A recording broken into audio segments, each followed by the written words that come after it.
Good morning students. Now in this segment we will study about how to balance a chemical equation. A balanced chemical equation. Balanced chemical equation क्या होती है? A balanced chemical equation is one in which the number of atoms of each element is same on the side of reactant as well as on the side of product. मतलब LHS की side और RHS की side दोनों side number of atoms same होने चाहिए. अगर किसी equation में दोनों side number of atoms same नहीं है तो ऐसी इक्वेशन को हमें बैलेंस करना पड़ता है और वो अनबैलेंस्ड इक्वेशन होती है. तो जिस इक्वेशन में दोनों तरफ नंबर ऑफ एटम बराबर हैं that means that equation is a balanced chemical equation. अब आप ये इक्वेशन देखिए, इसमें एक रिएक्टेंट डिकम्पोज हो रहा है टू गिव 3 प्रोडक्ट्स. अब अगर हम देखें तो यहां पे लेड के कितने एटम्स हैं? 2. यहां पे भी लेड के कितने एटम्स हैं? 2. ये जो आगे 2 लगता है, यहां पे लगा हुआ है, यहां पे 4 लगा हुआ है, ये जो न्यूमरल आगे लगता है ये सबके लिए वैलिड होता है. मतलब इस 2 के लगने से लेड यहां कितना हो गया? 2. और n ऑलरेडी कितना था? 2 तो यहां था क्योंकि ब्रैकेट के बाहर 2 है, और 2 2 जा 4. n कितने हो गए? 4. ऑक्सीजन कितनी है यहां पे? 3 2 जा 6 तो पहले ही थी, एंड 6 2 जा 12. तो लेड तो दोनों तरफ सेम हो गया. यहां पे भी 2 एटम, यहां भी 2 एटम.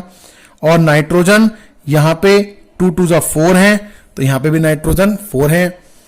ऑक्सीजन को देखें, ऑक्सीजन 3 2 जा 6 है और 6 2 जा 12 एटम्स हैं यहां पे. यहां पे 2 + 2 4 एंड 8 4 2 जा 8 8 + 2 + 2 इज इक्वल टू अगेन 12. तो दोनों तरफ नंबर ऑफ एटम लेड के भी, नाइट्रोजन के भी और ऑक्सीजन के भी बैलेंस्ड हैं. इस इक्वेशन को बैलेंस्ड केमिकल इक्वेशन कहा गया है. अब आपको इक्वेशन बैलेंस करने को आएगी. आप इक्वेशन को कैसे बैलेंस करेंगे? वैसे तो इक्वेशन को बैलेंस करने के बहुत सारे तरीके हैं. तो सबसे पहला तरीका जो हमारे पास है वो है हिट एंड ट्रायल मेथड. दूसरा तरीका है पार्शियल इक्वेशन मेथड. ये दोनों तरीके आपकी बुक में गिवन है. और एक और तरीका है ABCD मेथड. ABCD मेथड थोड़ा मैथमेटिकल मेथड है. अगर आपको इससे बहुत ज्यादा क्लियर नहीं होता, वैसे तो इससे समझ में आ जाएगा, तो मैं आपको वो भी बता दूंगा. लेकिन पार्शियल इक्वेशन मेथड जो है उसमें वो आपको ज्यादा नहीं करना. उसके 3-4 एग्जांपल्स हैं, बस उसी तरीके से उसको सॉल्व करना है. मैक्सिमम बच्चे यूज करते हैं hit and trial method.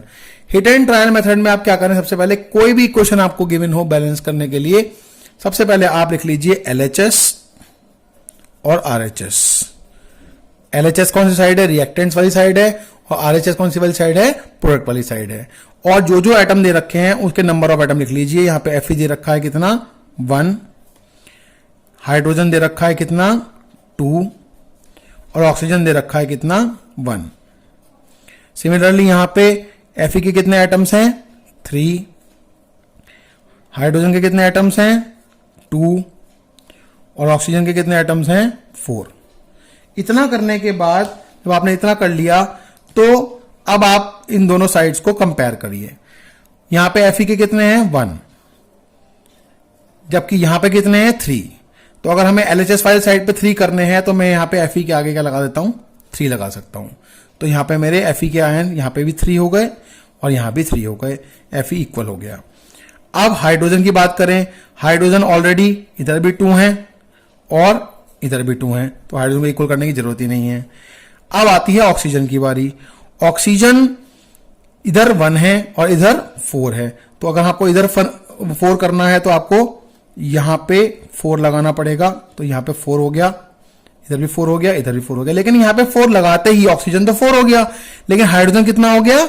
Hydrogen 4 2 जा कितने हो गए? 8 हो गया. तो हाइड्रोजन यहां पे 8 हो गया है. अब हाइड्रोजन को इधर भी 8 करना पड़ेगा. तो इधर 8 करने के लिए आप यहां क्या लगा देंगे? 4. तो यहां पे भी 8 हो गए, 4 2 जा 8 और यहां पे भी 8 हो गए. तो अब फिर से देखेंगे. Iron 3, here also 3. Then hydrogen 4 2 जा 8, हियर ऑल्सो 4 2 जा 8. And oxygen here we have 4, again here we have 4. तो this is called a balanced chemical equation. अभी हम बहुत सारे एग्जांपल्स लेंगे, एक एक करके आपको सारी बैलेंस करके बताऊंगा. और जो इक्वेशन आपसे बैलेंस नहीं होती है आप उसको मुझे इनबॉक्स कर दीजिए, मैं आपको उसका भी एग्जांपल लेके समझा दूंगा. तो घबराने की बिल्कुल बात नहीं है. थोड़ा टाइम लगता है इक्वेशन को बैलेंस करने में, तो this is the best method. LHS and RHS को आप कंपेयर करिए और इक्वेशन बैलेंस हो जाएगी। Let's see some more examples. Okay students, अगला एग्जांपल देखिए, मैं और ले रहा हूं पहले। Copper oxide plus ammonia will give copper plus water plus nitrogen. यहां पे भी आप LHS लिखिए और इधर RHS लिखिए। LHS में कॉपर कितने हैं, 1 एटम। ऑक्सीजन आपको लिख रही है, ये भी 1 है। नाइट्रोजन भी 1 है और हाइड्रोजन 3 है। देन RHS की साइड लीजिए, कॉपर 1 है, ऑक्सीजन भी 1 है, नाइट्रोजन यहां पे 2 है और हाइड्रोजन भी यहां पे 2 है। अब देखिए, इधर कॉपर 1 है और इधर भी कॉपर 1 है, बैलेंस्ड है। यहां पे ऑक्सीजन 1 है, इधर भी ऑक्सीजन 1 है, ये भी बैलेंस्ड है। यहां नाइट्रोजन 1 है इस साइड और इस साइड नाइट्रोजन 2 है, तो हमें यहां पे 2 करनी है, तो यहां पे 2 लगा दीजिए। लेकिन यहां पे आपको नाइट्रोजन 2 लगाते ही हाइड्रोजन कितनी हो गई, 3 2 6, तो हाइड्रोजन यहां पे 6 हो गई। यहां पे हाइड्रोजन कितनी है, यहां पे हाइड्रोजन 2 है, तो हमें यहां पे भी 6 करनी पड़ेगी। 6 करने के लिए यहां पे 3 लगा दीजिए, तो 3 2 कितनी हो जाएगी, 6 हो जाएगी। लेकिन हाइड्रोजन तो 6 हो गई, लेकिन ऑक्सीजन कितनी हो गई यहां पे 3, तो ऑक्सीजन जब 3 हो गई है तो ऑक्सीजन यहां चेंज हो गई है, कितनी हो गई है 3, तो आपको यहां पे भी 3 करनी पड़ेगी। तो उसको 3 करने के लिए यहां पे 3 लगाएंगे, तो अब यहां पे भी ऑक्सीजन कितनी हो गई, 3 हो गई। लेकिन ऑक्सीजन यहां पे 3 होते ही कॉपर भी 3 हो गया है, तो कॉपर जब यहां 3 हो गया है तो अब यहां पे भी कॉपर के सामने क्या लगा देंगे, 3 हो गया, तो कॉपर भी 3, ऑक्सीजन भी 3, नाइट्रोजन भी 3, नाइट्रोजन 2 दोनों साइड, और हाइड्रोजन 6। देखिए 3 copper 3 copper, 3 oxygen 3 oxygen, 2 nitrogen 2 nitrogen, 6 hydrogen and 3 2 6 hydrogen. Nitrogen 1, यहां पे हाइड्रोजन 2 तो ये रहे और 3 ये रहे 5, और ऑक्सीजन 2। अब देखिए यहां पे मैग्नीशियम 3 है और इस साइड मैग्नीशियम 1 है, तो आप इस साइड भी 3 कर लीजिए, यहां पे मैं 3 लगा दूंगा।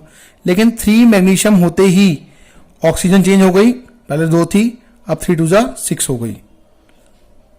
ऑक्सीजन कितनी हो गई, 6।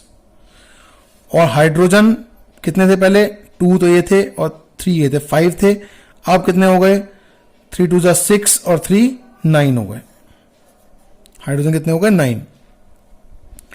अब आपने दूसरा लेना है, मैग्नीशियम तो 3 कर लिए दोनों तरफ। नाइट्रोजन यहां कितने हैं, 2 हैं, 2 हैं इस साइड, और इस साइड आपको 2 बना दीजिए, यहां 2 लगा देंगे, तो ये 2 साइड 2 हो गए। लेकिन 2 लगाते ही हाइड्रोजन फिर चेंज हो गई, कितनी थी पहले, 3 2 6, 6 के बाद 6 यहां पे हो गई, कितनी हो गई, 12 हो गई। अब हाइड्रोजन यहां 12 है, यहां पे आपको 12 करनी है, तो यहां पे आप 6 लगा दीजिए, तो हाइड्रोजन यहां 12 हो जाएगी। लेकिन 6 लगाते ही ऑक्सीजन कितनी हो गई, यहां पे 6 हो गई, अपने आप ही ऑटोमेटिकली 6 हो गई, तो इस साइड भी 6 हो गई ऑक्सीजन। हाइड्रोजन 12 हो गई दोनों साइड, नाइट्रोजन 2 हो गए दोनों साइड, और मैग्नीशियम दोनों साइड 3 हो गए। फिर से देखिए, मैग्नीशियम 3, इधर भी 3, नाइट्रोजन 2, इधर भी 2, हाइड्रोजन 6 12 इधर, देन हाइड्रोजन 3 6 एंड 3 6 12 इधर हो गए, देन ऑक्सीजन 6 इधर एंड 2 3 6 इधर। This is you got a balanced equation. अगला एग्जांपल है P + O2 will give P2O5। फिर LHS RHS, इस साइड P का 1 एटम है और O के 2 एटम है, इस साइड P के 2 एटम है और O के 5 एटम। अब जब यहां पे P 1 है और इधर P 2 है, तो आप यहां पे 2 कर लीजिए, ठीक है। अब आपके पास इधर तो ऑक्सीजन 2 हैं और इधर ऑक्सीजन 5 है, तो कैसे करेंगे भाई? अगर आपको इधर 5 करनी है तो यहां पे आपको क्या करना पड़ेगा? 2.5 से करेंगे। 2.5 2 जा ही तो 5 होते हैं, तो 2.5 का मतलब क्या हो गया? 5/2। लेकिन अपॉन में तो हो नहीं सकती कोई भी बैलेंसिंग, क्योंकि होल नंबर होना चाहिए। तो आप ऐसे केस में पूरी इक्वेशन को 2 से मल्टीप्लाई कर देंगे। तो यहां पे आपका हो गया 2 से मल्टीप्लाई किया 2 को 4p, यहां पे 2 से करेंगे तो 2 से मल्टीप्लाई करेंगे तो ये हट जाएगा, 5 रह जाएगा। और यहां पे भी आपको 2 से पूरी इक्वेशन मतलब क्या बन जाएगी equation? 4p plus 5O2 will give 2p 2O5। तो फास्फोरस इस साइड कितने हो गए? 4 हो गए, और इस साइड भी 2 2 जा 4 हो गए हैं। इस साइड ऑक्सीजन 5 2 जा 10 हो गए हैं, तो इस साइड भी 5 2 जा 10 हो गए हैं। दोनों साइड फास्फोरस 4 4 हो गए और ऑक्सीजन 10 और 5 2 जा 10। This is called balanced chemical equation.